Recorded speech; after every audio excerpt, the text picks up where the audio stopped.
ایک دفعہ ایک تاجر ریل گاڑی میں سفر کر رہا تھا اور اخبار پڑھ رہا تھا۔ اسی دوران ایک بھکاری اس کے پاس آیا اور بولا، مہربانی کریں مجھے کچھ پیسے دے دیں۔ تاجر نے اس کی طرف دیکھا اور اسے نظر انداز کر دیا۔ بھکاری نے دوبارہ کہا، حضور مجھے کچھ دے دیں۔ اس بار تاجر نے اوپر دیکھا اور کہا کہ میں ایک تاجر ہوں، جب بھی کچھ دیتا ہوں تو بدلے میں کچھ لیتا بھی ہوں۔ اگر میں تمہیں پیسے دوں تو تم مجھے بدلے میں کیا دو گے؟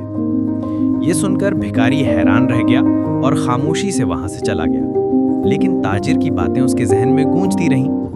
راستے پر چلتے ہوئے اس نے دیکھا کہ سڑک کے کنارے ایک پھول کھلا ہوا ہے۔ اس نے وہ پھول توڑا اور دوبارہ تاجر کے پاس گیا۔ آپ نے کہا تھا کہ آپ ہمیشہ بدلے میں کچھ لیتے ہیں، یہ پھول ہے میرے پاس، اگر آپ مجھے کچھ پیسے دیں تو یہ پھول میں آپ کو بدلے میں دے دوں گا۔ تاجر مسکرایا، جیب سے کچھ سکے نکالے اور پھول لے کر اس کے بدلے بھکاری کو دے دیے۔ یہ چھوٹا سا واقعہ بھکاری کے دل میں گھر کر گیا۔ اس دن کے بعد جب بھی وہ کسی سے پیسے مانگتا تو بدلے میں ایک پھول دیتا۔ لوگ خوشی خوشی اسے پیسے دینے لگے۔ اب وہ محض ایک بھکاری نہیں تھا، بلکہ ایک نیک جذبہ پیش کر رہا تھا۔ وقت کے ساتھ ارد گرد کے سب پھول ختم ہو گئے۔ وہ پریشان ہو گیا کہ اب میں لوگوں کو کیا دوں گا؟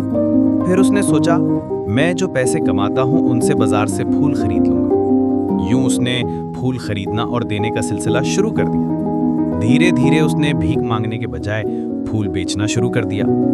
وقت گزرتا گیا اور یہ چھوٹا سا سلسلہ ایک کاروبار میں بدل گیا۔